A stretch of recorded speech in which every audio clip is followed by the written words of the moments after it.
देखिए, हम लोग आज देखेंगे यहाँ पर एक वचन है, यहोवा ने मुझसे मेरे धर्म के अनुसार व्यवहार किया और मेरे हाथों की शुद्धता के अनुसार उसने मुझसे बदला दिया। तो परमेश्वर हर एक कार्य के अनुसार काम करता है और हमें उसी के आधार पर महिमा करना चाहिए। वो न्याय को अन्याय में नहीं बदलता और ना ही अन्याय को न्याय में करेगा। वो दोषी को कभी निर्दोष साबित नहीं करेगा और ना निर्दोष को कभी दोषी साबित करेगा। ऐसा परमेश्वर है, हमेशा खरा है और सच्चा है और धर्मी है। धर्म को धर्म से न्याय करेगा और शुद्ध को शुद्धता से न्याय करेगा। वो अद्भुत और चमत्कार करने वाला परमेश्वर है। वो दयालु और करुणामय परमेश्वर है। इसीलिए हम उसी की आराधना करें और उसी की महिमा करें। वो जीवित परमेश्वर है। आइए सच्चे दिल से उसकी आराधना करें। पिता परमेश्वर, हम धन्यवाद देते हैं। वो सच्चा है, वो दयालु है, वो करुणामय परमेश्वर, वो जीवित परमेश्वर, वो हमारे बीच में मौजूद है। धन्यवाद देते हैं तो इस संसार के लिए जो कार्य किए और कोई नहीं कर सकता, दूसरा कोई नाम ही नहीं है, केवल एक ही नाम स्वर्ग के नीचे, इस धरती के ऊपर, धरती के नीचे, जिससे मनुष्य उद्धार पा सके। केवल एक ही नाम दिया गया है और वो है यीशु। प्रभु यीशु, हम धन्यवाद देते हैं। तेरे नाम से आज पापों से क्षमा मिलती है, लोगों को चंगाई मिलती है, उद्धार मिलता है और तेरे परिवार में वो शामिल हो रहे हैं। धन्यवाद देते प्रभु यीशु। इसीलिए सच्चे दिल से अपने हाथों को उठाकर तेरी आराधना करते हैं, क्योंकि तू जीवित परमेश्वर है। धन्यवाद देते यीशु नासरी के नाम से मांगते, आमीन। प्रभु का धन्यवाद करूंगा, उसकी संगति में सदा रहूंगा, साथ चलूंगा मैं जैसे पाऊंगा, साथ चलूंगा मैं जैसे पाऊंगा। प्रभु का धन्यवाद करूंगा, प्रभु का धन्यवाद करूंगा, उसकी संगति में सदा रहूंगा, साथ चलूंगा मैं जैसे पाऊंगा, साथ चलूंगा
शक्तिमान परमेश्वर का धन्यवाद है। तो सबसे महान परमेश्वर तो हर एक लोगों को संभालता है, तो अपनी योजना बनाता है ताकि लोगों को सिद्ध रखे, पवित्र रखे और उनको सुरक्षित रखे। प्रभु हम धन्यवाद देते, तो सर छोड़कर इस धरती पर उतर आए। प्रभु ईश्वर तो हर एक शहर, गलियों में, सड़कों में घूमता हुआ हर प्रकार के बीमार में झगड़े हुए लोग, अंधकार में पड़े हुए लोग, अंधे लोग, भिखारी, गरीब, हर प्रकार के लोगों से मुलाकात, उनका जायजा लिया, उनसे बात किया, उनके परेशानियों को समझा और उन्हें तो आश्वासन दिया और उन्हें तो चंगाई दिया, उन्हें तो उस बंधन से छुड़ाया और उन्हें तो नया जीवन दिया। प्रभु ईश्वर हम धन्यवाद है। इसलिए हम तेरे पास आते हैं, तेरे वचन सुनते हैं, तेरे मार्ग पर चलते हैं, तेरे आज्ञा मानते हैं, तेरे वादों पर भरोसा रखते हैं और तुझ पर यकीन करते हैं, क्योंकि तू हमारा जीवित परमेश्वर है। धन्यवाद है परमेश्वर।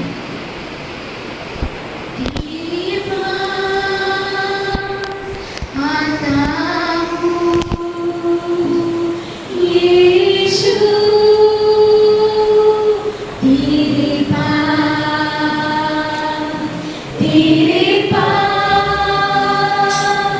आता हूँ यीशु, तेरे पास हर पल मेरी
इस सभा की दीदी, तेरी पवित्र आत्मा के द्वारा हर एक हृदय से बातें करो। धन्यवाद देते आज हम यहाँ पर हैं और आज हम खुद को समर्पित करते हैं। आज हम खुद को तेरे करीब लाते हैं। आज हम खुद जीवन को समर्पित करते हैं। प्रभु यीशु, आप हमारे दिल से, हमारे हृदय से बातें करें। हम वो बनना चाहते जो आप चाहते हैं। हम वो मार्ग में चलना चाहते जिस मार्ग में आप चलाना चाहते हैं। हम वो बातें करना चाहते जो आप हमें सिखाते हैं। प्रभु यीशु, तेरे सुसमाचार को समझ सके, तेरे क्रूस को समझ सके, तेरी अनुग्रह को समझ सके, तेरे प्रेम को समझ सके, तेरी दया और करुणा को समझ सके। आप हमें अभिषेक करो। धन्यवाद दो जीवित और पराक्रमी परमेश्वर, अभिषेक करो इस सभा, तेरी दया और तेरी कृपा करो। यीशु नासरी के नाम से मांगते हैं, आमीन। वचन को पढ़ेंगे। उत्पत्ति पहला अध्याय 20 से 30। खड़े हो जाओ। आइए हम सब अपने स्थानों पर खड़े होकर परमेश्वर के वचन को सुनते हैं और पढ़ते हैं। उत्पत्ति अध्याय 1 का 20 से 31। दूसरा हम पढ़ेंगे मरकुस अध्याय 4 का 35 से 41।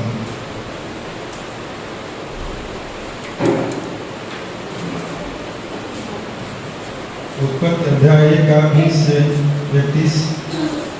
फिर परमेश्वर ने कहा, जल जीवित प्राणियों से बहुत ही भर जाए और पंछी पृथ्वी के ऊपर आकाश के अंदर में उड़े। इसलिए परमेश्वर ने जाति जाति के बड़े बड़े जल जंतुओं की और उन सब जीवित प्राणियों की भी सृष्टि की जो चलते फिरते हैं, जिनसे जल बहुत ही भर गया, और एक एक जात के उड़ने वाले पक्षियों की भी सृष्टि की। और परमेश्वर ने देखा कि अच्छा है। और परमेश्वर ने यह कह के उनको आशीष दी, फूलों फलों और समुद्र के जल में भर जाओ और पक्षी पृथ्वी पर बढ़ें। तथा साँझ हुई, फिर भोर हुआ। इस प्रकार 5वां दिन हो गया। फिर परमेश्वर ने कहा, पृथ्वी से एक एक जाति के जीवित प्राणी अर्थात घरेलू पशु और रेंगने वाले जंतु और पृथ्वी के वन पशु जाति जाति के अनुसार उत्पन्न हो, और वैसा ही हो गया। इस प्रकार परमेश्वर ने पृथ्वी के जाति जाति के वन पशुओं को और जाति जाति के घरेलू पशुओं को और जाति जाति के भूमि पर सब रेंगने वाले जंतुओं को बनाया, और परमेश्वर ने देखा कि अच्छा है। फिर परमेश्वर ने कहा, हम मनुष्य को अपने स्वरूप के अनुसार अपनी समानता में बनाएं, और वे समुद्र की मछलियों और आकाश के पक्षियों और घरेलू पशुओं और सारी पृथ्वी पर और सब रेंगने वाले जंतुओं पर जो पृथ्वी पर रेंगते हैं अधिकार रखें। तब परमेश्वर ने मनुष्य को अपने स्वरूप के अनुसार उत्पन्न किया, अपने ही स्वरूप के अनुसार परमेश्वर ने उसको उत्पन्न किया, नर और नारी करके उसने मनुष्यों की सृष्टि की।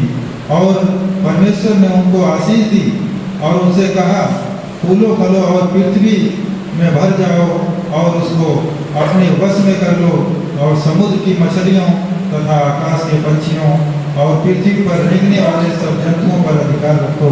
फिर परमेश्वर ने उनसे कहा, सुनो, जितने बीज वाले छोटे छोटे पेड़ सारी पृथ्वी के ऊपर हैं, और जितने वृक्षों में बीज वाले फल होते हैं, वे सब मैंने तुमको दिए हैं कि वे तुम्हारे भोजन के लिए हैं। और जितने पृथ्वी के पशु और आकाश के पक्षी और पृथ्वी पर रेंगने वाले जंतु हैं, जिनमें जीवन का प्राण है, उन सब के खाने के लिए मैंने सब हरे हरे छोटे पेड़ दिए हैं। और वैसा ही हो गया। नेक्स्ट हम लोग पढ़ेंगे मरकुस अध्याय 4 का 35 से 41।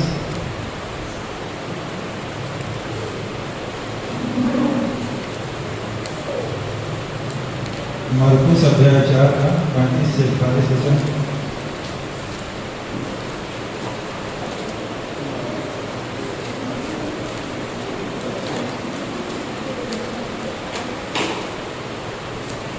उसी दिन जब सांझ हुई तो उसने चेलों से कहा, आओ हम पार चलें। और वे भीड़ को छोड़कर जैसा वह था वैसा ही उसे नाव पर साथ ले चले, और उसके साथ और भी नावें थीं। तब बड़ी आंधी आई और लहरें नाव पर यहाँ तक लगी कि वह पानी से भर जाती थी। पर वह आप पिछले भाग में गद्दी पर सो रहा था। तब उन्होंने उसे जगाकर उससे कहा, हे गुरु, क्या तुझे चिंता नहीं कि हम नष्ट हुए जाते हैं? तब उसने उठकर आंधी को डांटा और पानी से कहा, शांत रह, थम जा। और आंधी थम गई और बड़ा चैन हो गया। और उसने कहा, तुम क्यों डरते हो? क्या तुम्हें अब तक विश्वास नहीं? वे बहुत ही डर गए और आपस में बोले, यह कौन है कि आंधी और पानी भी उसकी आज्ञा मानते हैं। पिता परमेश्वर, हम धन्यवाद करते हैं कि आज जो वचन हम लोगों ने सुना और पढ़ा, पिता परमेश्वर तू आशीष देना। पिता परमेश्वर धन्यवाद करते हैं यीशु के नाम में, आमीन। जो आज बात करेंगे बारे में, हम लोग सृष्टि के रखवाले हैं। हम लोग सृष्टि के रखवाले हैं। Common people are the caretaker of the universe. अद्भुत है, हम लोग सृष्टि की रखवाले हैं। उत्पत्ति की किताब हम लोग पढ़ा, करेक्ट? 1:28 में कहता, और परमेश्वर ने उनको आशीष दी और उनसे कहा, फूलो फलो और पृथ्वी में भर जाओ और उनको अपने वश में कर लो। वश में करने का क्या मतलब? दूसरा एक शब्द है अधिकार रखो। अधिकार रखो। 26 वचन में, 27 वचन में परमेश्वर अपनी स्वरूप, अपनी समानता में इंसान को बनाया और पृथ्वी पर अधिकार रखने के लिए कहा। अधिकार का क्या मतलब? संभाल, रखवाली करना, ध्यान देना, उसको ध्यान देना, संभाल, केयर करना, उसका ध्यान देना। आज कुछ चीजें आप खरीदते हैं और आप उसका ध्यान नहीं देते, तो वो चीज क्या हो? व्यर्थ है। आप क्यों खरीदा उसे? कीमत से, कितना कीमत देगा। परमेश्वर भी सारी सृष्टि को बनाया आप और मेरे लिए, और आपको मुझे बनाकर इस सृष्टि पर रखा और कहा कि सृष्टि बस में करो, यानी कि उसको संभालो। अधिकार रखो, यानी कि उसको ध्यान दो, अपने अधिकार में रखो। अधिकार का मतलब ये नहीं कि मेरे पैर के नीचे या मुझसे छोटा, नहीं। इस सृष्टि में सबसे महत्वपूर्ण जो परमेश्वर ने बनाया और वो है इंसान। सृष्टि से बढ़कर आप नहीं, सृष्टि से बढ़कर आप, सृष्टि आपसे बढ़कर नहीं। कोई भी चीज परमेश्वर जो बनाया वो आपसे बढ़कर नहीं है, आप सबसे बढ़कर। ये बात को आपको समझना होगा, जानना होगा। साधारण इंसान, साधारण इंसान को किस चीज से बनाया? मिट्टी से, और उनके रत्नों पर जीवन का श्वास दूंगा और उसे इस पृथ्वी को, इस सृष्टि को संभालने के लिए रखवाली करो। पर आज क्या ये पृथ्वी रखवाली कर रही है? हाँ, जानवरों को मारा जा रहा, पेड़ पौधों को काटा जा रहा, पहाड़ों को तोड़ तोड़ के बड़े बड़े इमारतें, कॉम्प्लेक्स या घूमने का स्थान बनाया जा रहा। कई सारी चीजें आज सृष्टि का वातावरण बिगाड़ रहे हैं। कौन? इंसान। इंसान ये भी दया दिखा रहा कि हम जानवरों को संभालते हैं, चिड़ियाघर बना के रखना, समाज सेवा के लिए कई सारी चीजें बना के रखना, पेड़ पौधों के बरसात के समय में पेड़ पौधे लगाते हैं पर उनका केयर कौन कर रहा है? आज सब चीजें हैं, कर रहे हैं, तोड़ भी रहे, बना भी रहे, बिगाड़ भी रहे, सही करना भी चाहते।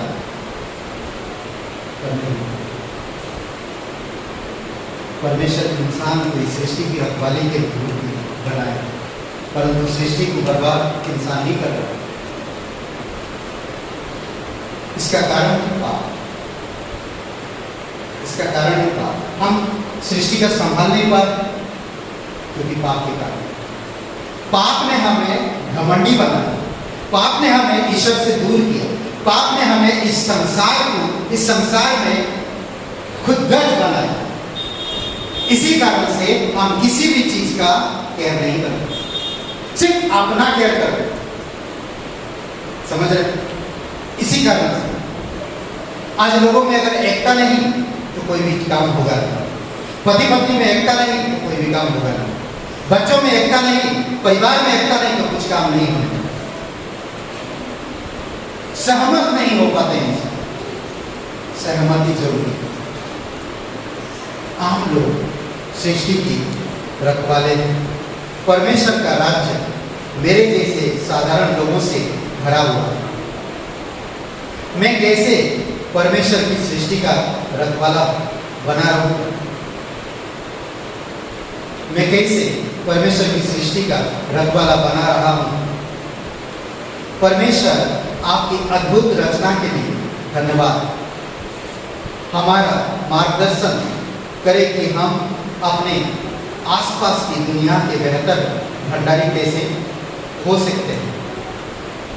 हमें हमेशा यह याद रखने में मदद करें कि बाइबल में सभी महानायक आपके द्वारा चुने गए साधारण लोग। इस दिन हमें चुना। अद्भुत है ना? इस दिन, इन दिनों में वो हमें चुना, वो हमें जिम्मेदारी दिया। जब सुसमाचार लोगों तक पहुंचता, लोगों का जीवन बदलता, लोग गलत मार्ग से सही मार्ग में आते हैं। लोगों के लिए आप प्रार्थना करते हैं, देश के लिए आप प्रार्थना करते हैं, राज्य के लिए आप प्रार्थना करते हैं, आपके मोहल्ले के लिए आप प्रार्थना करते हैं। जो लोग गलत कर रहे हैं वो लोग बदल जाते हैं।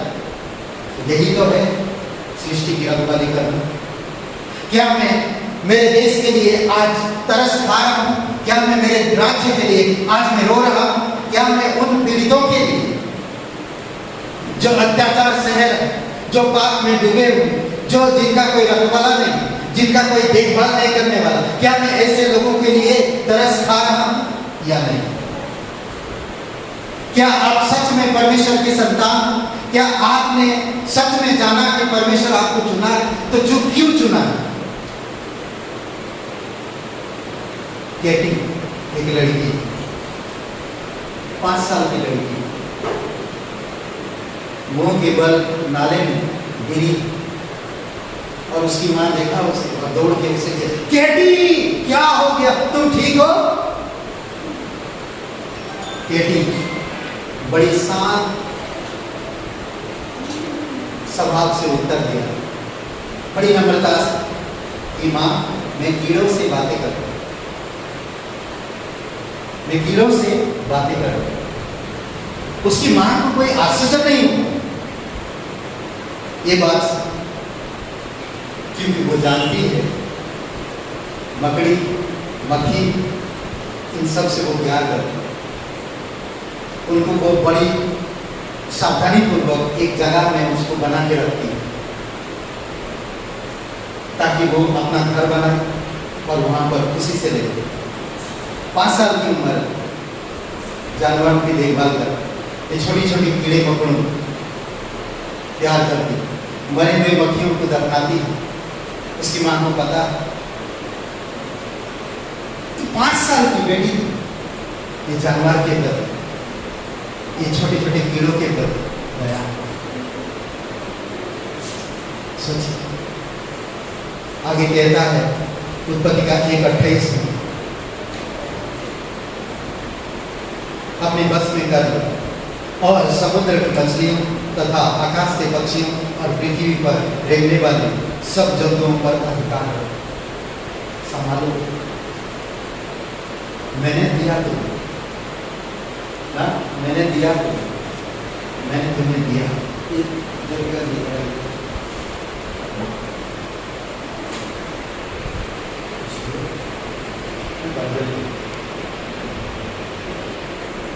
मैंने दिया ना, गॉड गिविंग टू, मतलब परमेश्वर हमें दिया, गॉड हमें दिया इस सृष्टि, कहा इसे अधिकार में रखो और इसको संभालो।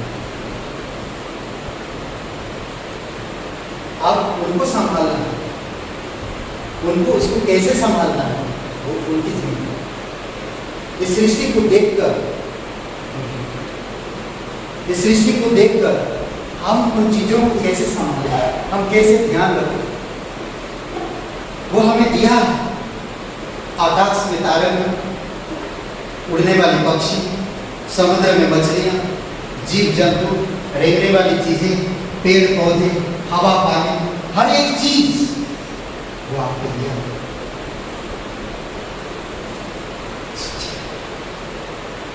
आपको संभालना।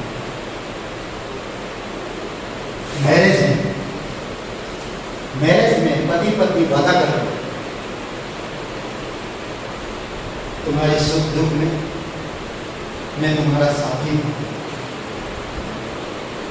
नहीं, वादा करते हैं कई सारे वादा। तुम्हें कभी छोड़ के नहीं जाऊंगा, तुम्हारे ऊपर कभी चिल्लाऊंगा नहीं, तुम्हें कभी मारूंगा नहीं, तुम्हें बहुत प्यार दूंगा ना। कितने सारे वादे होते हैं। और थोड़ी समय के बाद, 2 साल 3 साल के बाद, वो प्यार जो था लोगों के बीच में, वो प्यार नहीं था। आज याद दिला क्या कि कहां गया तुम्हारी वादा जो तुमने शादी के मंडप पे किए थे? कहां गया वो वादा? अरे गया वो सब। आप नहीं सुनना चाहते, आप नहीं देखना चाहते, वो वादे खत्म, अब नया वादा आ गया।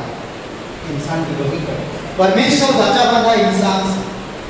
परमेश्वर ने इंसान से वाचा बांधा, इस सृष्टि को दिया उसे। हे रंगने वाली जंतु, पेड़ पौधे, हवा पानी, धरती, अनाज, सब चीजें मैंने तुझे दिया है। इसका अधिकार संभाल, इसका रखवाली कर। आज आप सच्ची पत्नियां, मतलब पति आपके लिए बहुत बेस्ट साड़ी लेकर आता, वो साड़ी आप कितना संभालते हैं। अगर कोई चुरा देता है या उसको बिगाड़ देता तो आपको कैसा लगेगा? अच्छा लगेगा? हाँ, कुछ बोली नहीं तो आपको कितना सीरियस लगेगा? हाँ, अच्छा लगेगा? नहीं अच्छा लगेगा। कोई आपको एक अच्छा बेस्ट गिफ्ट दिया, आप उसको संभाल लो। माँ बाप बच्चों को गिफ्ट देते, बच्चे उसको संभाल लो। क्या करते? आज मैंने देखा है रास्ता में गाड़ी चलाते हो, बाइक में जाते हो, माँ बाप का आशीर्वाद रिक्शा के पीछे लिखा या गाड़ी के पीछे लिखा, बाइक के पीछे लिखा, माँ बाप का आशीर्वाद लिख के रखो। मगर तेज से चला टूट के बिखर गया, माँ बाप के आशीर्वाद खत्म।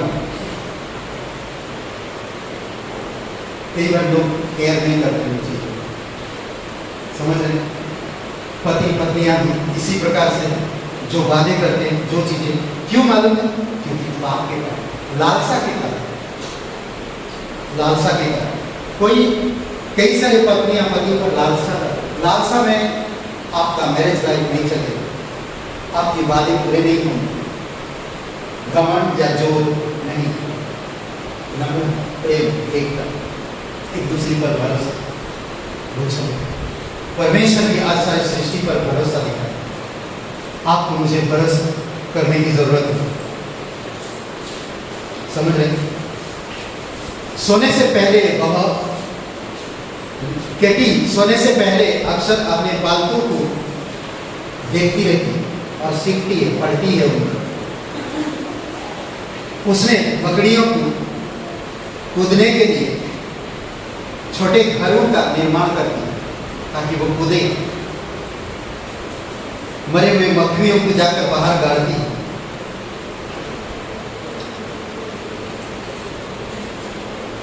और उनके साथ समय बिताती है और जो भी उचित तरीके से उन पर व्यवहार करती है। कैसा? उचित व्यवहार से, कीड़े मकोड़े से व्यवहार करते हैं। आज सोचिए हम लोग कैसे व्यवहार करते हैं जानवरों से। डर ना, सांप के बच्चों देख जाए तो डर, एक मेंढक देखेंगे तो डर नहीं, हर चीज से हम लोग डरते हैं। मकड़ी, अरे जानवर हटाओ, बेकार लग रहा है, नहीं? सोचिए कितना हम लोग, अगर उस मकड़ी को वहां से हटा के कहीं छोड़ दीजिए तो अपना घर बनाएगा कहीं। कभी भी ऐसा कर पाते हम लोग? नहीं कर पाते। मैंने कितने सारे जाल तोड़ा है, मैंने बहुत सारे जाल तोड़ा है। और परमेश्वर सृष्टि की रखवाली के लिए आपको मुझे आज चुना है। हम उत्पत्ति पहले अध्याय में सीखते हैं कि मानव जाति को परमेश्वर की सृष्टि की देखभाल करने के लिए जिम्मेदारी दी गई। पूरे मानव जाति को परमेश्वर की सृष्टि का देखभाल करने के लिए जिम्मेदारी दी गई है। इसका मतलब यह नहीं है कि हमें बात करने की जरूरत है। कीड़े या मक्खियों के लिए घर बनाते हैं, लेकिन हमें नाजुक परिस्थिति तंत्र की देखभाल करने की जरूरत है, जो अनगिनत जीवित चीजों के लिए घर उपलब्ध कराते हैं। आज आप देखेंगे किस तरह जानवर अपना घर बनाते हैं। आप एक छोटी छोटी चिड़िया को देखें, पेड़ के ऊपर घर बनाते हैं, वो हिलते रहता है हवा में। ऐसा घर बनाते हैं जो घास से जाल की तरह बुन बुन, कितना खूबसूरत। चींटियों को देखेंगे बरसात के समय या गर्मी के समय बचने के लिए वो लोग किस तरह का घर बनाते हैं। हर एक प्राणी को परमेश्वर कहीं ना कहीं समझ ज्ञान के साथ रखा। आप और मैं उनसे सीखना चाहिए, उनका देखभाल करना चाहिए और उनसे प्यार करना चाहिए। ऐसा करने के कुछ तरीकों में कुछ चारकुन और जब भी संभव हो चलना चाहिए। उनकी जैसा हमें देखभाल करना चाहिए, उनकी जैसा हमें व्यवहार देखकर सीखना चाहिए कि उनको गुण कैसे जैसा कहा वो आज भी वैसे कर रहे, पर इंसान उनसे बदल गए। इंसान को नहीं मालूम वो किस तरह से रहे और किस तरह से चले। आज जैसे कि बाइक कार लोगों को चाहिए नहीं चाहिए, तो इससे क्या प्रॉब्लम होता है सृष्टि में। आज लोगों के घर में 2 प्राणी, 3 वाहन, 2 लोग हैं, 3 वाहन। ये वाहनों के द्वारा क्या नुकसान होती है सृष्टि में। आप सीखिए, आप पढ़िए, आप समझिए क्या नुकसान होता है सृष्टि में वाहनों के द्वारा। बाइक चलाना या सार्वजनिक परिवहन का चयन करके जीवाश्य ईंधन के हमारे उपयोग को कम करना, ये सारी चीजें हम लोग देखते हैं।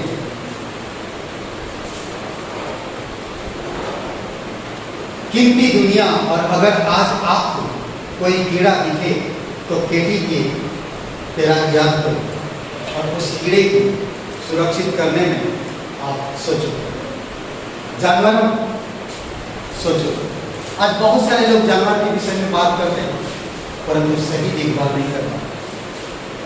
मालूम है कई सालों से चारा घोटाला ये सब न्यूज में सुनते रहते हैं।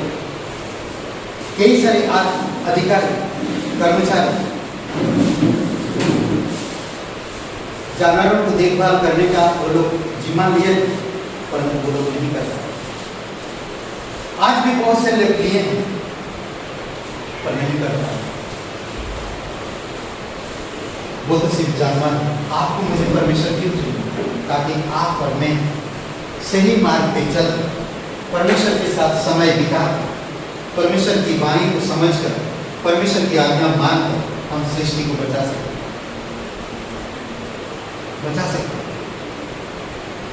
आपका जीवन लोग देख रहे हैं, आप परमेश्वर को देखते हैं पर लोग आपको देखते हैं। आपके जीवन को पढ़ते हैं लोग, आपके जीवन से बदलने के लिए प्रयास करते हैं। किसी ने कहा आप, किसी ने गाली बरसाया, परंतु आप चुप रहे। जिसने गाली बरसाया शायद वो ना चेंज हुआ, परंतु जो सुन रहा था उसने देखा कि आपने एक जवाब नहीं दिया, तो वो इंसान बदल जाता है। तो कई सारे तरीका यीशु मसीह इस धरती पर आकर क्या कर रहा है, लोगों को बचाने के लिए गाँव फिरता हो, परमेश्वर के संदेश को बताना। कई सारे लोग कई प्रकार के सवाल पूछे, वो हर एक सवाल का जवाब दिया और जाना और समझाया और सिखाया और दिखाया। एनीवे, हम लोग नेक्स्ट पार्ट आगे चलते हैं। अभी अनाउंसमेंट है।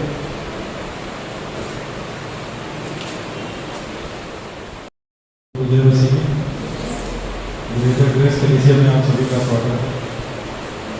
आइए हम उस परमेश्वर के लिए जो बात करने वाले हैं।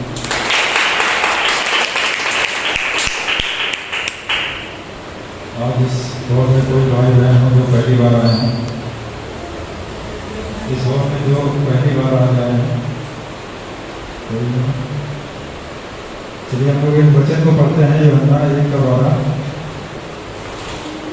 परंतु जिन्होंने उसे ग्रहण किया उसने उन्हें परमेश्वर के संतान होने का अधिकार दिया, अर्थात उन्हें उसके नाम पर विश्वास रखते हैं।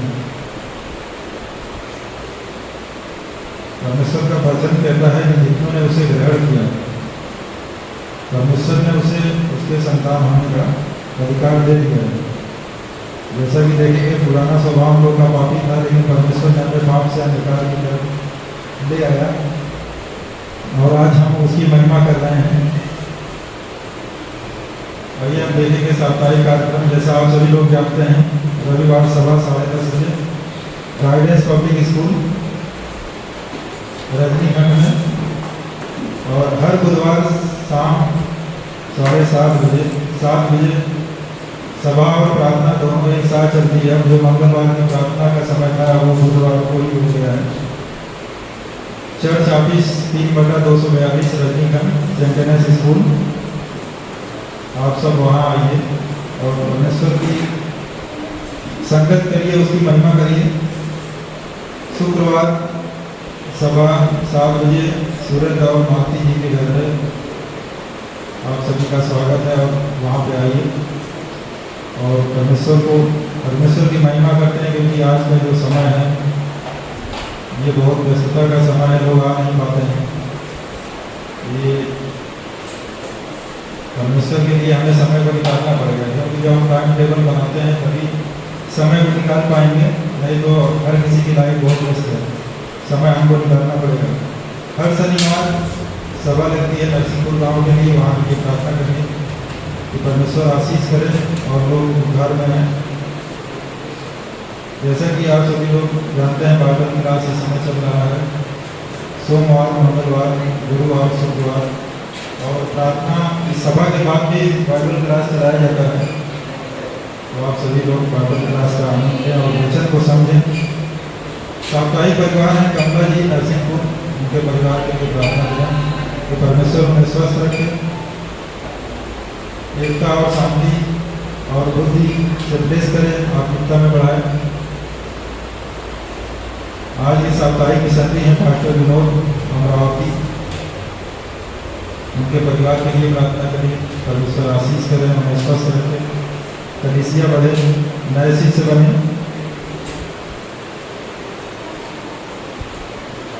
साप्ताहिक जन्मदिन है 15 तारीख को।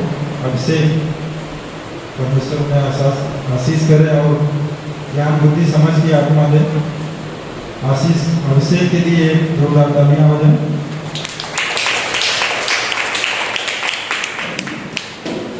जैसा कि आप लोग कुछ नाम देख रहे हैं यहाँ पे, प्रीति, अमृत कुमार, रचना जी, नाम के लिए प्रार्थना करिए कि जो समस्याएं हैं उनकी परमेश्वर उन्हें आशीष करे और चंगाई दे। संतान से आशीषित हों आशा जी, सेनू जी, पूजा जी, फैजाबाद, मीना जी, शिल्पी काथा गाँव से। इन नामों के लिए प्रार्थना करिए आप सभी लोग कि परमेश्वर ने जल्द ही संतान से ब्लेस करें, ताकि हम उनके सामने इस सभा में बड़ी गवाही के साथ उपस्थित हो सकें। जैसा आप सभी लोग जानते हैं, जब हम कलीसिया में ये सभा में आते हैं तो हमें अपने सारे कार्यभार को घर पे ही छोड़ देना चाहिए। बस हमारे सामने बस मन में यही होना चाहिए कि परमेश्वर हम तेरे भवन में चल रहे हैं, तो हमें ज्ञान बुद्धि समझ की आत्मा देना और आशीष करना कि हमारा मन एकाग्र और भटकने ना पाए। क्योंकि कभी हम जैसे सभा में बैठे, हमारा मन तो गाँव में लगा है या किसी काम में लगा है, तो फिर हमको समझ नहीं आएगा और हम आशीष को नहीं पा सकते, क्योंकि हमारा मन तो घर पे लगा हुआ है, हम शरीर तो यहाँ पे। जब हम हृदय से परमेश्वर को याद करते हैं तो परमेश्वर हमारी बात को सुनता है। जैसे हमने देखा होगा कि जो लव बहन का रोग था स्त्री को, उसने ठाना था कि हम यीशु मसीह के वस्त्र को छुएंगे तो जरूर चंगे हो जाएंगे, और जैसे ही उसने वस्त्र को छुआ अपने शरीर को उसको एहसास हो गया कि हम चंगे हो गए। लेकिन उधर परमेश्वर को भी पता चल गया था यीशु मसीह को कि किसी ने मेरे वस्त्र को छुआ, और उसने उस इतनी भयंकर भीड़ में भी उसने बताया कि किसी ने मेरे वस्त्र को छुआ है। तो उसने कहा, जहाँ बेटी तेरे विश्वास ने उसको चंगा किया। तो हमको ऐसा संकल्प लेना है जो हम यहाँ सभा में आते हैं हमें घर से ही प्रण करके चलना चाहिए। परमेश्वर आज जो भी वचन सुने वो मेरे लिए हो, उन वचनों के द्वारा तो मुझे आशीष करना। यदि आप बीमारी में हैं तो बीमारी के लिए कहा तो मेरे भवन में जाऊँगे और वचन को सुनूंगे और चंगे हो जाऊँगे। ये सब मैं ठान के संकल्प करके ही आना। आज के लिए इतना ही, धन्यवाद।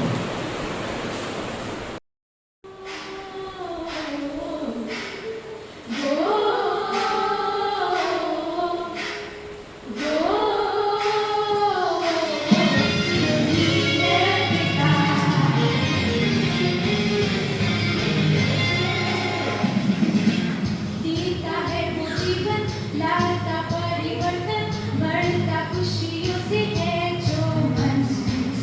देकर जान अपनी, करता कुर्बानी, देता अपनी जिंदगानी।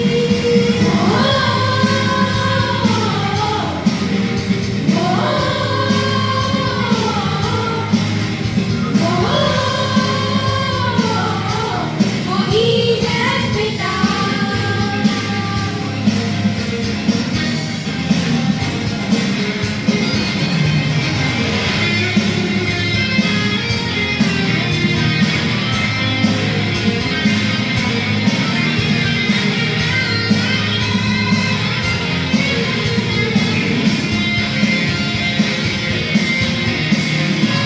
किसने समेटे दुनिया ठहराई, किसने उसकी जप ठहराई।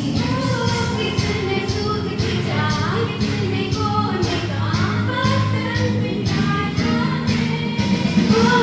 आसमां भी तेरे अजायब की तारीफ करती है सभी। सितारे मिलकर गाते हैं बिना की समेटे, खुशी से ललकारते हैं।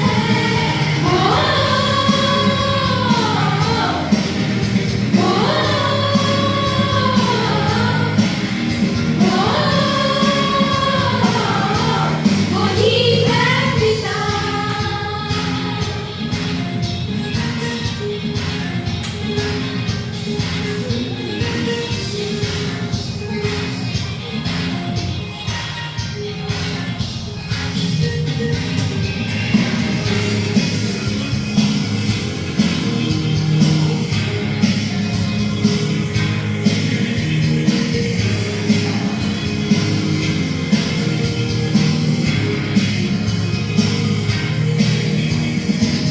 जिसके हुक्म पे लहरें उठती बनती, पृथ्वी डोलती है कांपती है। इनके प्रभु यीशु के कदमों पे शैतान भी बोलता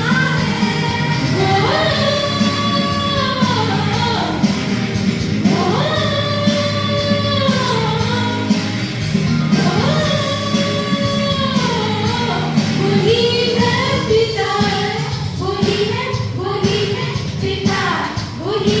पिता। वही है पिता। वही पिता। वही है पिता। वही पिता।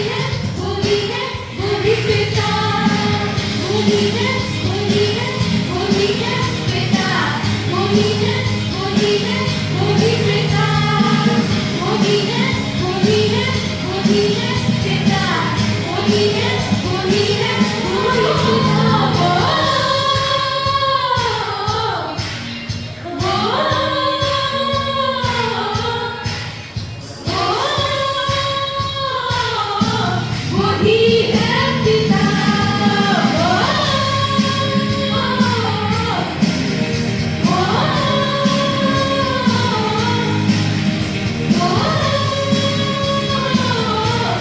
वही है पिता।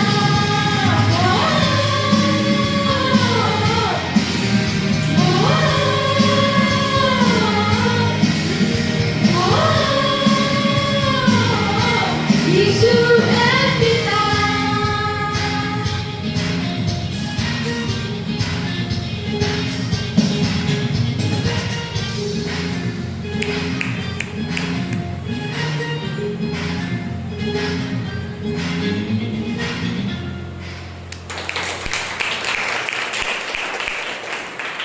दूसरा क्रमदेव का 9 का 8 हर्ष से देने वालों से परमेश्वर प्यार करता है, खुशी से, आनंद से।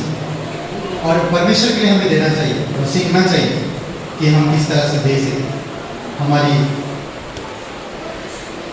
कई बार हम लोग ऐसे कैटेगरी, हमारी जो बैकग्राउंड, उसके कारण से हम लोग सही तरह से दे नहीं पाते। अगर हम बाइबल के आधार पर परमेश्वर की संतान बनकर अगर हम दिए तो परमेश्वर की सिस्टम या परमेश्वर की अनुग्रह से अगर हम करते हैं तो परमेश्वर खुश होता है। हमें उसी सिस्टम में देना चाहिए और देते रहना चाहिए जब तक हम इस धरती पर हैं। आप क्या करते हैं जब देते रहते हैं लगातार, तो आप स्वर्ग में धन इकट्ठा करें। आप कभी भी इस धरती को छोड़ के चले जाएंगे, क्या आपको स्वर्ग में धन मिलेगा? आज हम थोड़ा थोड़ा करके जो रविवार को 10वां अंश मिशन के लिए जो भी हम दे रहे हैं, स्वर्ग में हम धन इकट्ठा करें। इससे बढ़कर कोई बात नहीं हो सकती। आज बहुत सारे लोग अपने फ्यूचर के लिए थोड़ा थोड़ा करके धन इकट्ठा करते हैं ताकि फ्यूचर में काम आ सके। आज आप देखते हैं हेल्थ इंश्योरेंस सिर्फ 499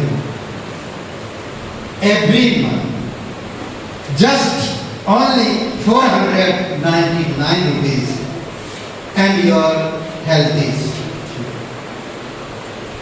अगर आपको कैंसर है, अगर आपको और कोई बीमारी है, तो आपको वो पैसा क्लेम मिलेगा।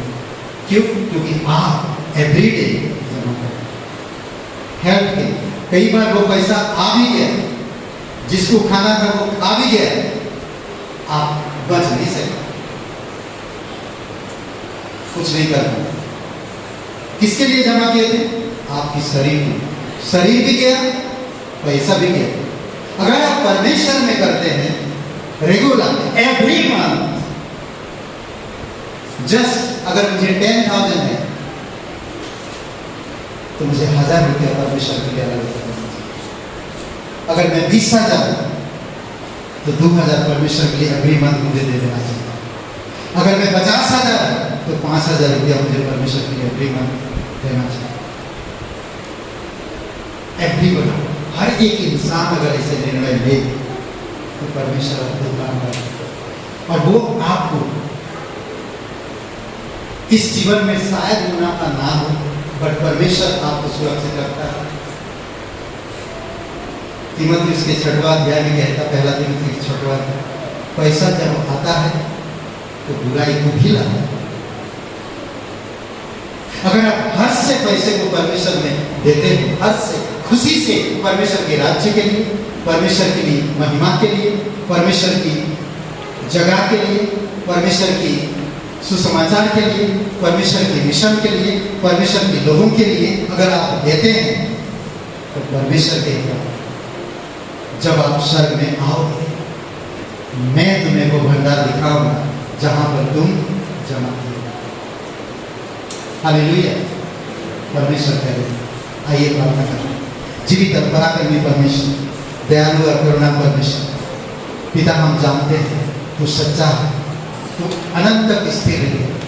आप हमें अगुवाई करो, आप हमें प्रेरित करो, आप हमें सुरक्षित रखो, आप हमें रखते हो, आप हमें हर चीज़ प्रोवाइड करते हो, हमें प्रमोशन करते हो, हमें सुरक्षित रखते हो, यातायात हमें हर एक वस्तु में सुरक्षित रखो। तेरी दया और तेरी कृपा के अनुसार तो धन्यवाद जीवित और पराक्रमी परमेश्वर, धन्यवाद। अभिषेक करो इस भेंट यीशु मसीह के नाम से मांगते हैं, आमीन।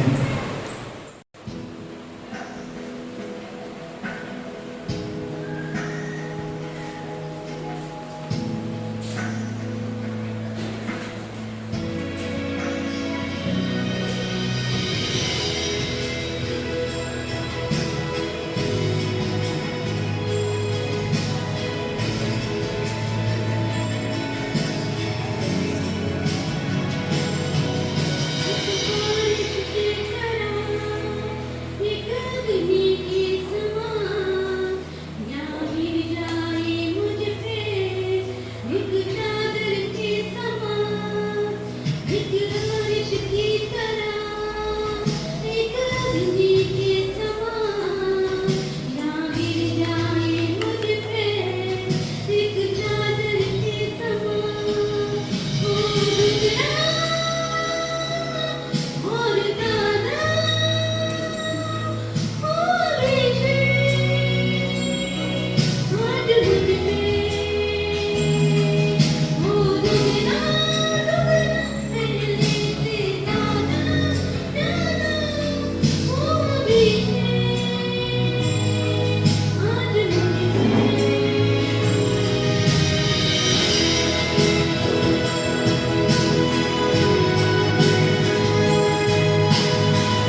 घमंडी बनते गया, पाप में डूबते गया और ईश्वर को छोड़कर खुद ईश्वर बनाए, खुद ईश्वर बनाए।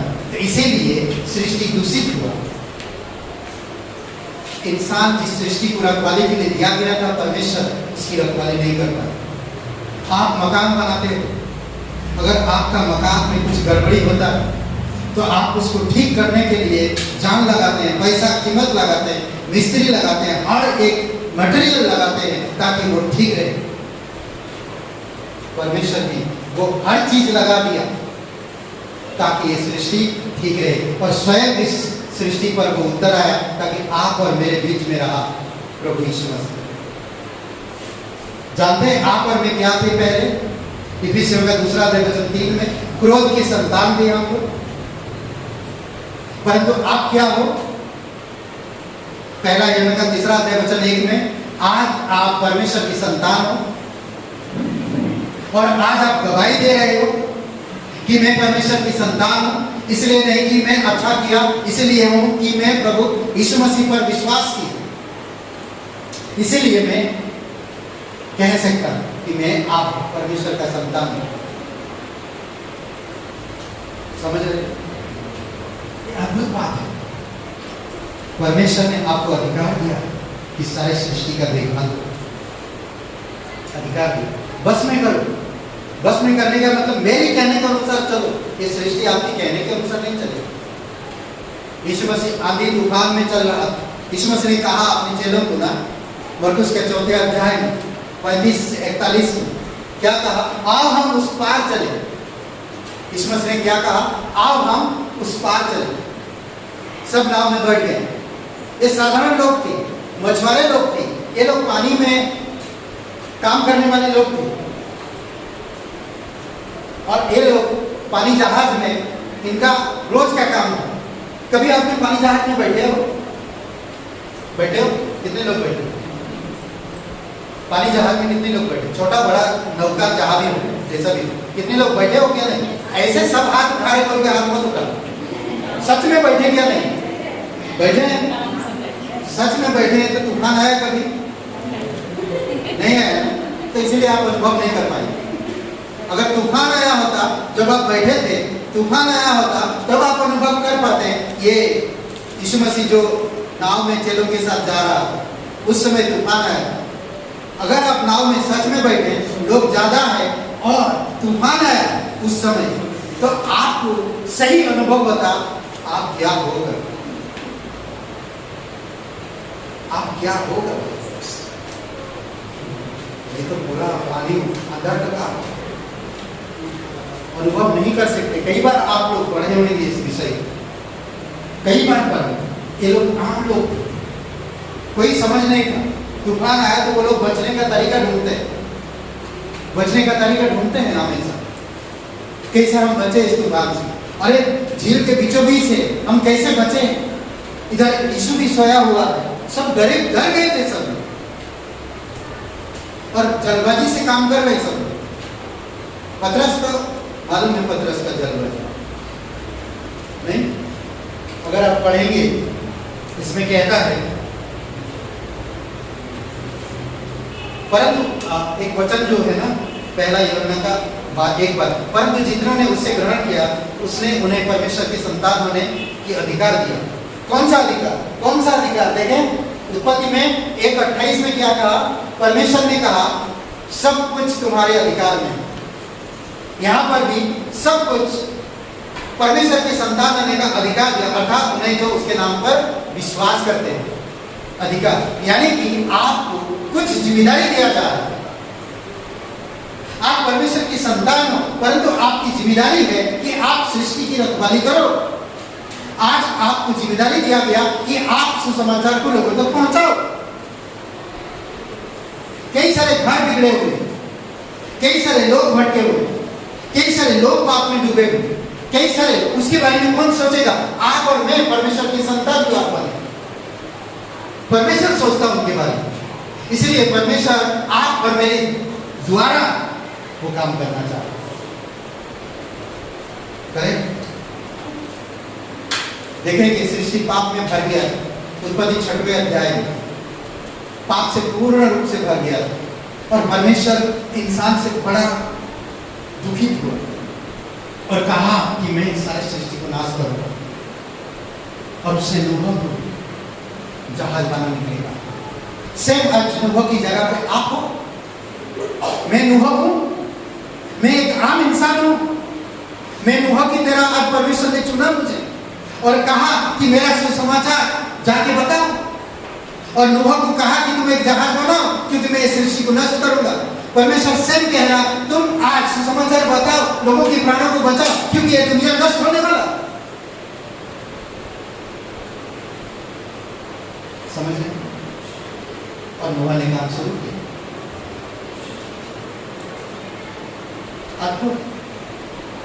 काम शुरू किया, काम करता गया। कितना साल लग गया उसको, काम कर रहा।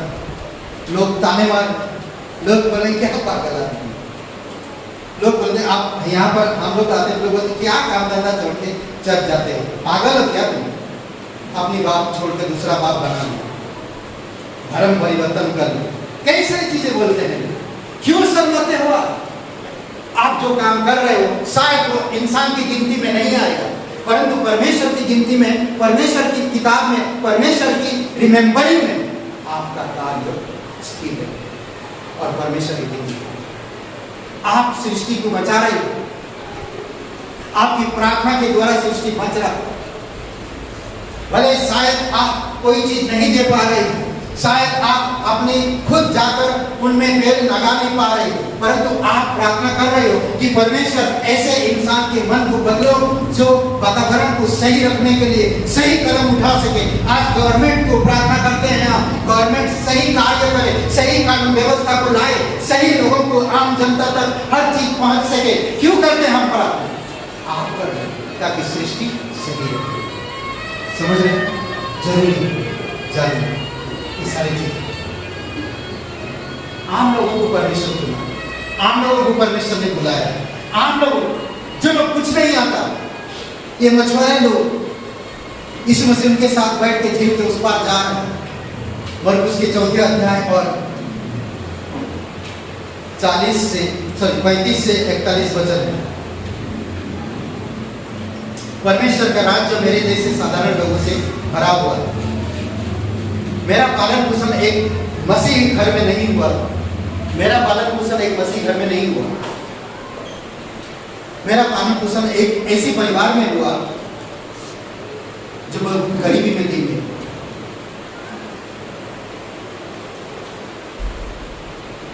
ना हम उन चीजों को प्राप्त किए जिसे हम आशा रखते थे, ना हम उन चीजों को कर पाए जिसे हम करना चाहते। कुछ नहीं हो पाया, परिवार बिगड़ते गए।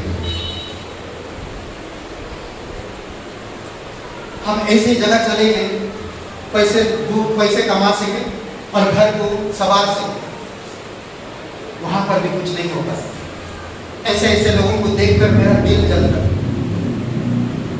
इतने पढ़े लिखे लोग, इतने बड़े बड़े लोग, इतने समझदार लोग, इंग्लिश बोल रहे, हर प्रकार की भाषा बोलने पर समझ रखते हैं, उनके पास सब चीजें उपलब्ध है।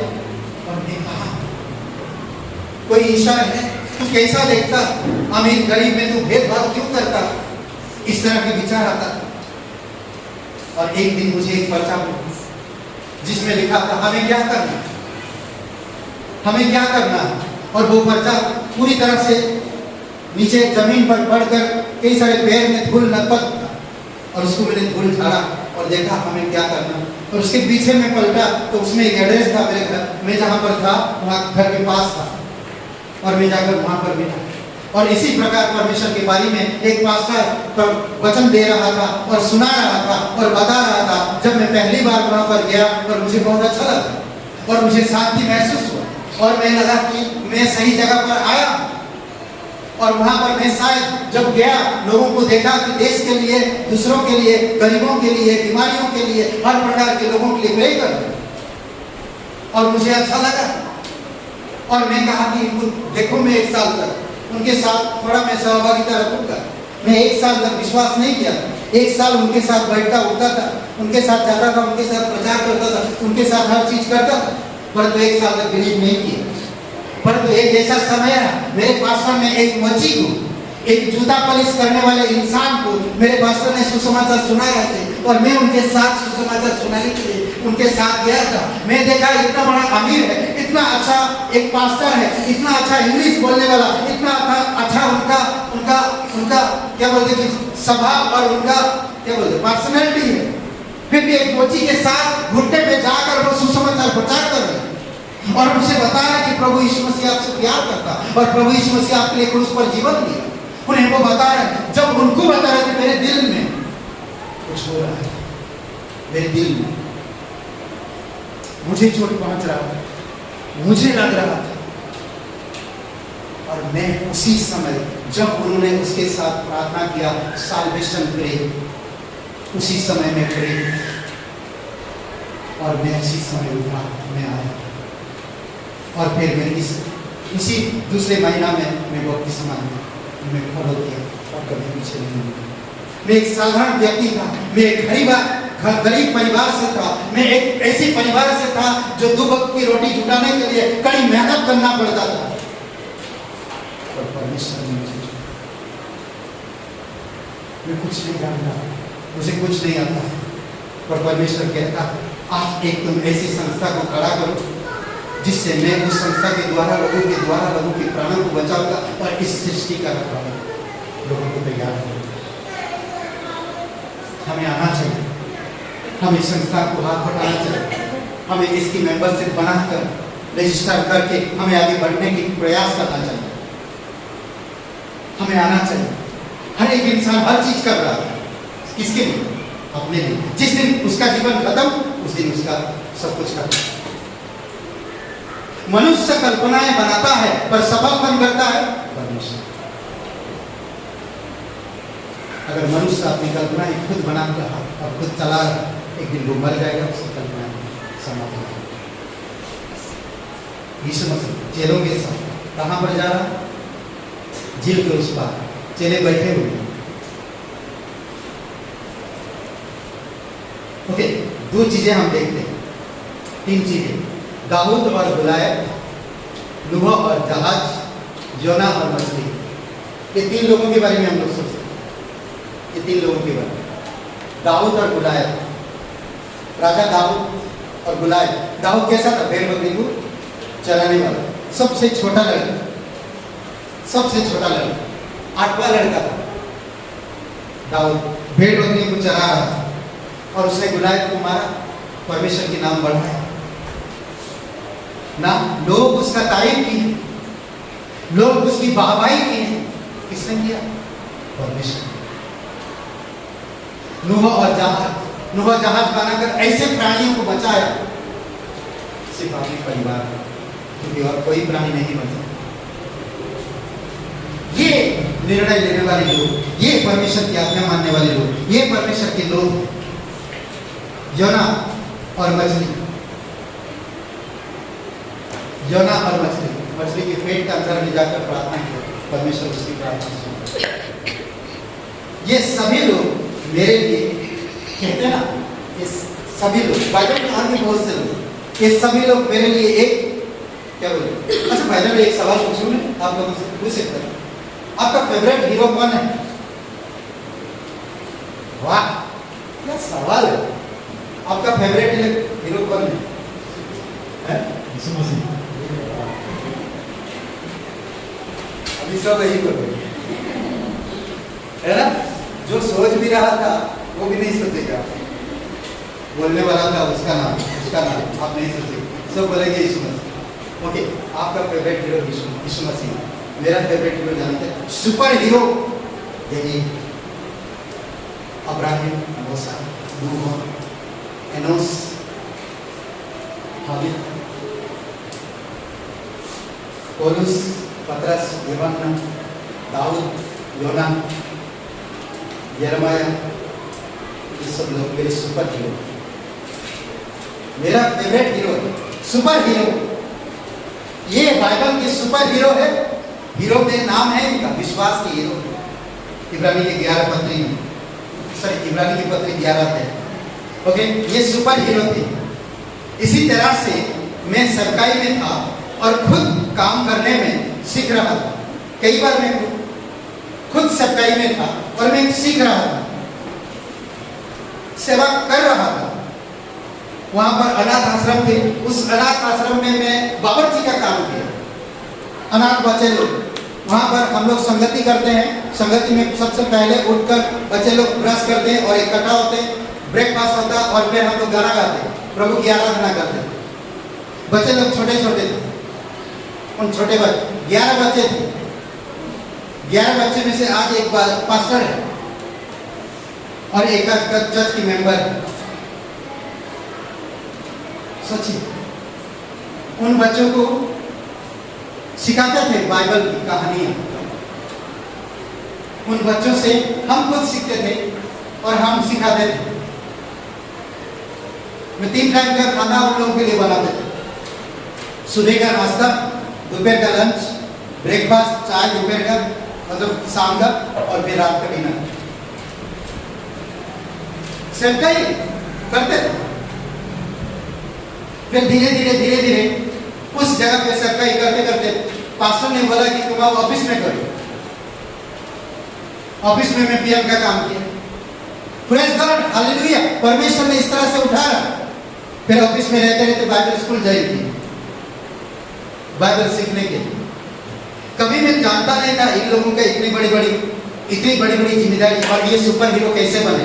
मैं नहीं समझ पाता था, मैं कभी ज्ञान नहीं होता था। मैं बाइबल पढ़ता था, प्रार्थना करता था और विश्वास में चलता था, लोगों के साथ संगति रखता था, कलीसिया जाता था, परंतु फिर भी बाइबल के कई सारे लोगों के विषय में नहीं जान पाता था। कैसे? जब मैं बाइबल क्लास में भाग लेना शुरू किया, जहां मैंने कुछ अजीब बातें सुनी जिसने मेरे दृष्टिकोण को बदल दिया। दाऊद ने पाप किया, नूह दशे में हो गया, योना परमेश्वर की बुलाहट का उल्लंघन किया, दिमाग हिल रहा। ये कैसा? ये सब बातें क्या है? सुलेमान इतना कुछ जानने के बावजूद भी वो इतना नीचे गिर सकता कैसे?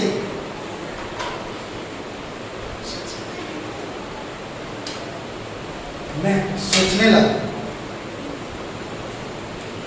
मुझे यह विश्वास हो गया कि बाइबल परमेश्वर की सामर्थ और साधारण लोगों के द्वारा प्रकट किए गए प्रेम की सच्चा कहानी है। परमेश्वर छुपा सकता था ना। नूह ने नशे में नंगा सोया हुआ, उसका बेटा ने देखा, वो छुपा सकता था ना परमेश्वर, परंतु वो ऐसा नहीं छुपाया, उसकी कहानी को खोल के बताया ताकि आप और मैं उस प्रकार की घिनौने काम ना करें। हम साधारण हैं, कई बार हम गिर सकते हैं, ये सुपर हीरो गिर सकते हैं, तो आप और मैं भी गिर सकते हैं। दाऊद एक औरत को देखकर मोहित हो गया और उसके साथ सोने के पूरी तरह से ठान लिया। आप और मैं भी मोहित हो सकते हैं। इतना निर्णय लेने के बावजूद भी ये गिर सकते हैं। योना, लोगों से घृणा आता था, वहां के लोग ना बचे तो सही है। नहीं, ऐसा दिल मत रखो। हर कोई इंसान को बचाने का परमेश्वर आपको मुझे जिम्मेदारी दिया, आपको मुझे परमेश्वर की संतान होने का अधिकार दिया है। अगर आप और मैं परमेश्वर का संतान है तो आपको मुझे दुनिया में जाकर सुसमाचार उन लोगों तक पहुंचाना है जिन लोग आज तकलीफ में, परेशानी में, बीमारी में, लड़ाई में, शैतान के कब्जे में, शैतान के अंधकार के साम्राज्य में, शैतान के सताए हुए हैं। उन लोगों तक पहुंचना है। बाइबल में बहुत से सामान्य लोगों की कहानियां समझ सकता हूँ। वो साधारण थे, सामान्य थे, कमान आम आदमी, आम इंसान, वो परमेश्वर प्यार करता है और वो परमेश्वर से प्यार करता। आम इंसान भविष्य की बातें लिख दिया, आम इंसान परमेश्वर की घटने वाली चीजें लिख दिया, आम इंसान भविष्य अनंत की चीजें लिख के बता। क्यों? क्योंकि वो परमेश्वर से प्यार और परमेश्वर उसके द्वारा प्रकट करता कि ये आने वाले समय में दुनिया का हालत क्या होगा। समझ रहे?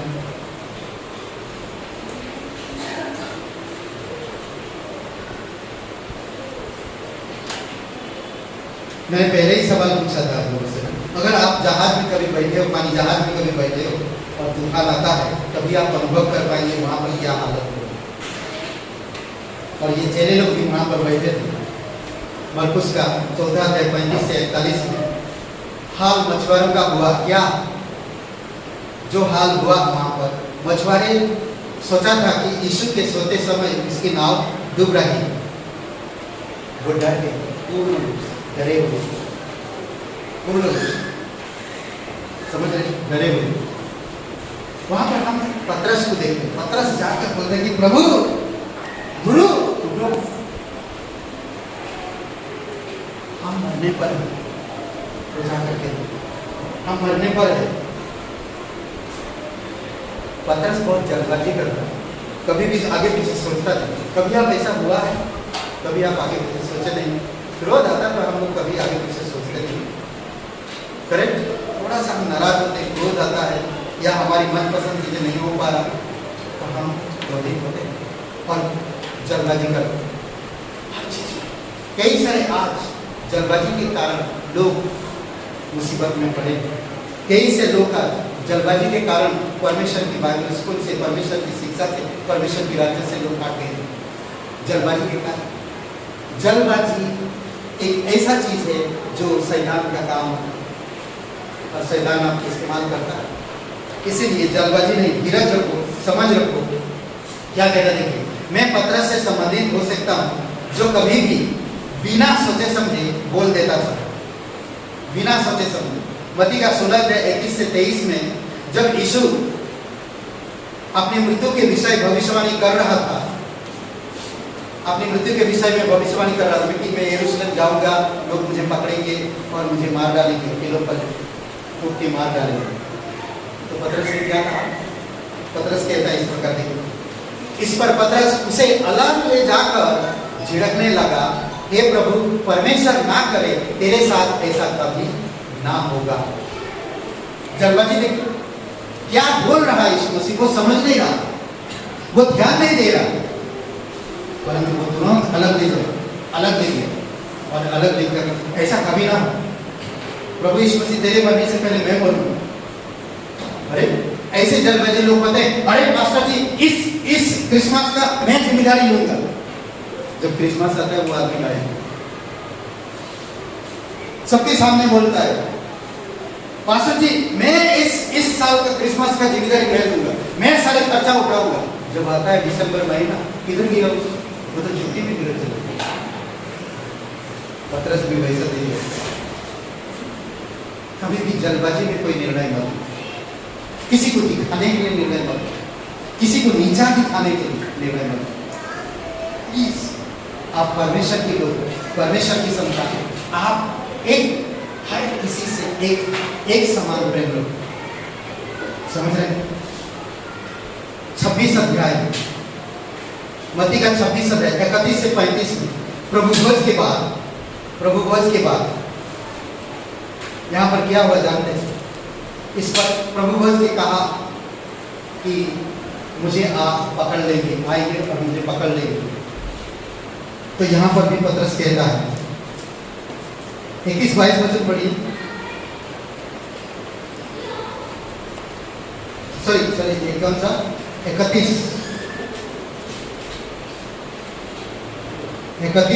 पढ़िए। 26 का 31 मिला क्या? नहीं। तब यीशु ने उनसे कहा, तुम सब आज ही रात को मेरे विषय में ठोकर खाओगे, क्योंकि लिखा है, मैं चरवाहे को मारूंगा और झूठ की भेड़ें तितर-बितर हो जाएंगी। बस क्या कह रहा है यहाँ पर यीशु मसीह? प्रभु भोज में बता रहा लोगों, आज तुम सबके सब तितर बितर हो जाओ, क्योंकि वो चरवाहा को मारेगा और तुम सब ठोकर खाओ, तितर बितर हो जाओ। तो तुरंत पतरस क्या कहता? देखिए 33 वचन में इस प्रकार कहता है, इस पर पतरस ने उससे कहा, यदि सब तेरे विषय में ठोकर खाए तो खाए, परंतु मैं कभी भी ठोकर नहीं खाऊंगा। कमाल, सब खाए तो खाए, मैं कभी ठोकर नहीं खाऊंगा। तो मैं आपको छोड़ूंगा नहीं, करूँ मैं आपके साथ रहूंगा। कितने सारे लोग ऐसा वादा किए, मैंने भी देखा था इसे। बहुत से लोग आए, बहुत से लोग चले, वे करेंगे वो करेंगे, पास्टर जी अरे बहुत बढ़िया था, ये था वो था, अरे बाप रे। लोगों का जीवन को देख करने वाला बाप, क्या बात, 15 दिन 20 दिन के बाद और कोई बहाने से आ सकता। ऐसे लोग समझ रहे। फिर भी यीशु ने उसे कहा, क्या कहा? आगे उसको कहा, आज मुर्गा बाग देने से पहले 3 बार लिखा। चलिए 26 अध्याय 69 से 75 में देखते हैं हम। जब वह बाहर डेवढ़ी में गया तो दूसरी दासी ने उससे देखकर उनसे जो वहां थे कहा, यह भी तो यीशु नासरी के साथ था। तुरंत पतरस ने कहा, शपथ खाकर, पतरस ने शपथ खाकर फिर इनकार किया, मैं उस मनुष्य को नहीं जानता हूं। ऐसे में लोग हैं जो परमेश्वर की राज्य की परवाह नहीं करते हैं, और ना यीशु दुख में हो, ना इंसान की तकलीफ हो, ना इंसान कोई बदनामी हो, ना इंसान कोई दुख में पड़े, ना इंसान का कोई ये सब चीज में परवाह नहीं करते वो लोग। ऐसे वो शपथ का और इनकार समझिए। पतरस ने शपथ का कर कहा, मैं उन लोगों से संबंधित स्थापित कर सकता हूं जो मरियम मगदलिनी द्वारा यीशु मसीह की जीविते होने की बात कहने पर सुसमाचार पर विश्वास करने में असमर्थ। वो लोग जो मरियम मगदलिनी, सबसे पहले क्या लिखा? कब्र, खाली कब्र। तुरंत जाकर किसको सुसमाचार दिया? चलो, ये एक आम औरत थी, इसके अंदर 7 दुष्ट आत्माएं थी। ये औरत 7 दुष्ट आत्माएं थी इस औरत के अंदर। एक साधारण औरत है, एक बदनामी औरत है। इसको कौन पसंद करेगा? इससे कौन बात करेगा? इसके साथ कौन जाएगा? जब उसने देखा कि यीशु मरे होने से जी उठा है और जाकर चलो को बताया, कोई यकीन नहीं। आप और मेरे जीवन में ऐसा होता कभी यीशु के बारे में हम बताने को यकीन नहीं करता, जानते है ना? देखिए, ये मरकुस का 16 है 10 और 11 वचन लिखे हैं।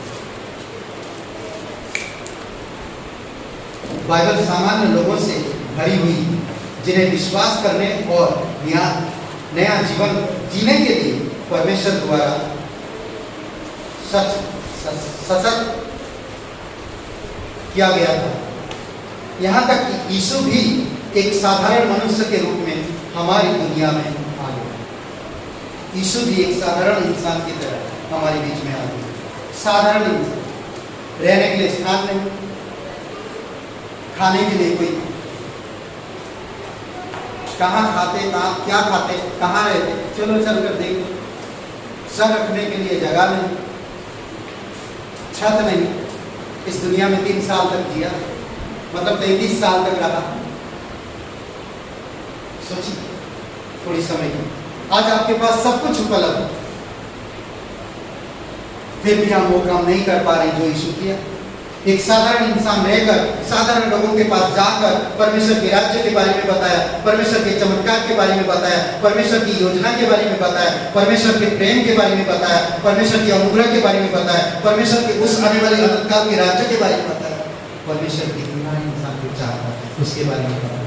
लोगों को छुआ, लोगों से वार्तालाप किया, लोगों को उठाया, लोगों की दुख दर्द में वो दुखित हुआ, पीड़ा से लोग तड़प रहे थे, उनके साथ बैठा और उनको चंगाई दिया। और ये साधारण व्यक्ति, एक दिन इंसान ने उसको मार दिया, क्रूस पर चढ़ा दिया और उसे गाड़ दिया गया और वो तीसरे दिन जीवित हुआ। अब वो महिमा में आता उनको मिला। साधारण बैठे हुए थे, साधारण व्यक्ति, सब मछुआरे, कई सारे लोग विश्वास करने वाले, सब कोई बैठे हुए थे और ईश्वर का महिमा, ना हड्डी है ना मांस, महिमा में आता। और देखोगे ना कि मैं विष्णु, अगर तुम्हें संदेह है सुनो, मैं ही यीशु हूँ।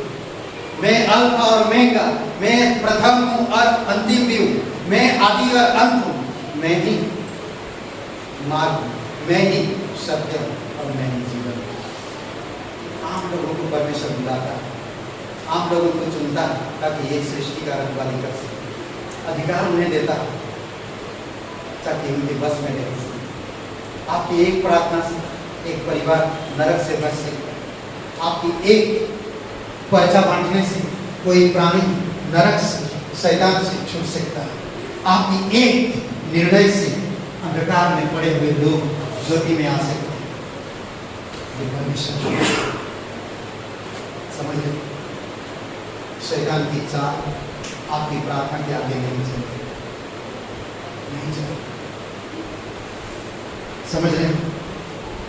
हमें परमेश्वर के परिवार का हिस्सा बनाने के लिए सुपर हीरो बनने की जरूरत नहीं है। हमें सुपर हीरो बनने की जरूरत नहीं, हमें एक आम व्यक्ति बनने की जरूरत है और विश्वास से भरोसा करने की जरूरत है। हमें केवल विश्वास करने और परमेश्वर द्वारा हमारे लिए निर्धारित मार्ग पर चलने की आवश्यकता है, और कोई चीज नहीं, और कोई भी चीज नहीं। सिंपल।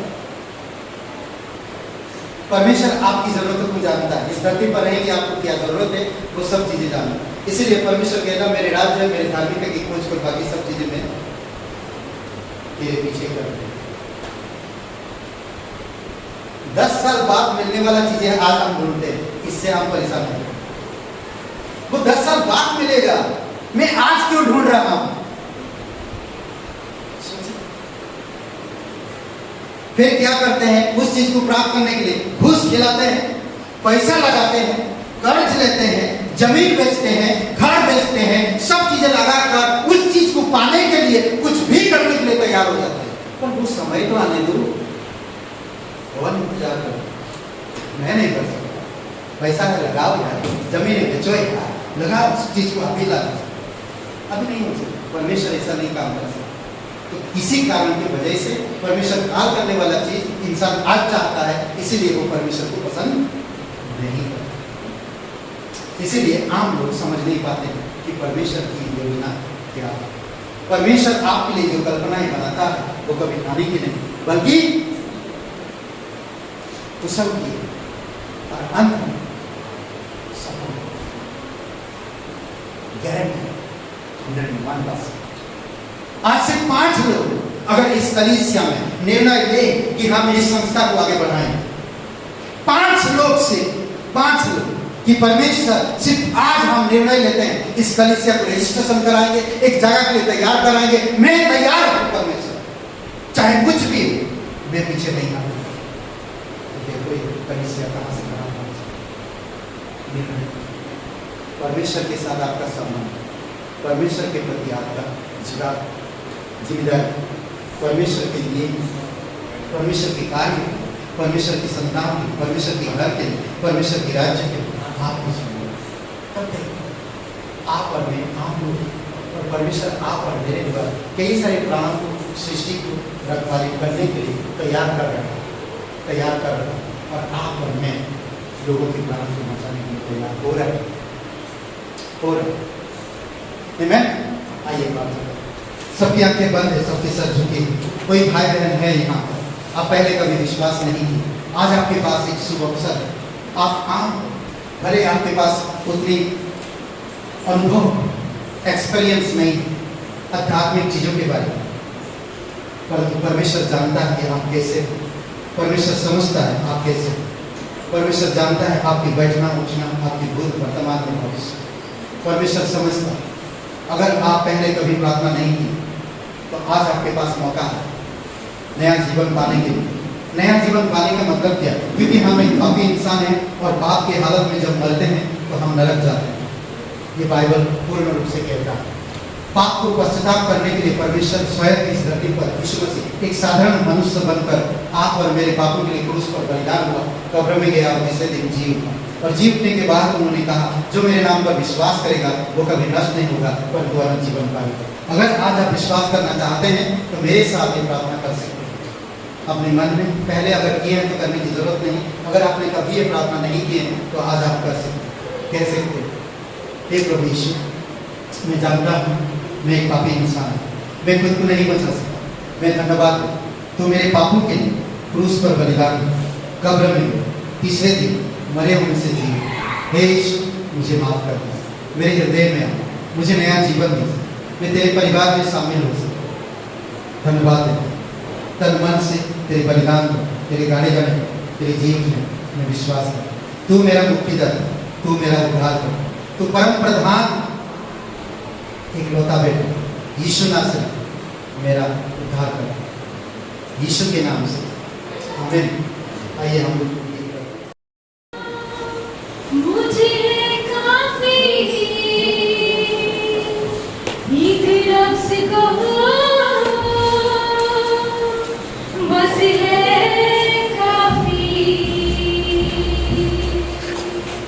एक रब से कहो मुझे है काफी, एक रब से कहो मुझे है काफी, एक रब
Praise the Lord. अद्भुत है ना। थोड़ी समय के लिए सोचिए, एक साधारण इंसान और परमेश्वर हमें इस्तेमाल करना चाहता है। हमें इस्तेमाल होने के लिए परमेश्वर को देना चाहिए। अगर मैं परमेश्वर का संतान हूँ, वो मेरे लिए कुछ सोच रहा है, तो मैं उसके लिए तैयार रहना चाहिए। वो मेरे लिए प्लान कर रहा है, वो मेरे लिए योजनाएं बना रहा है, और उस योजना में कामयाबी होने के लिए मुझे तैयार होना चाहिए। अद्भुत है। वो आपसे प्यार करता है। हम भले कुछ नहीं आता, बट वो जानता है वो हमसे कितना प्यार करता है। वो हमारे लिए सब कुछ तैयार करता है। वो हमें एक ऐसी जगह पे ले जाना चाहता है जो ऊंचाई है। हमें ये जगह पे नहीं रखना चाहता, वो हमें ऊंचाई पर ले। हमें बढ़ने की ज़रूरत है, हमें बढ़ने की ज़रूरत है, हमें निर्णय लेने की ज़रूरत है। हमें आइए प्रार्थना करें। पवित्र महान और सर्वशक्तिमान परमेश्वर पिता, तेरी दया और तेरी कृपा के अनुसार प्रत्येक लोगों को अगुवाई करो। धन्यवाद देते उनकी व्यक्तिगत जीवन से बातें करो, उनकी योजनाएं, उनके निर्णय, उनकी शादी, उनकी परिवार, उनकी जॉब, उनके कारोबार। प्रभु यीशु, आपकी अनुग्रह, आपकी दया है। धन्यवाद। कोई अगर बीमार है, प्रभु यीशु, आप उनको स्पर्श करो। तेरी दया और तेरी कृपा के अनुसार चंगाई में सामर्थ्य और तेरी अनुग्रह में बुलाए। धन्यवाद। आज का दिन के समय प्रत्येक भाई बहन को अभिषेक करो। हम इस सृष्टि, हम एक आम हैं, पर परमेश्वर हम सृष्टि के रखवाले हैं। मैं एक आम पर सृष्टि के रखवाले हैं। धन्यवाद। तेरी स्तुति महिमा कर यीशु नासरी के नाम से मांगते हैं। आमीन।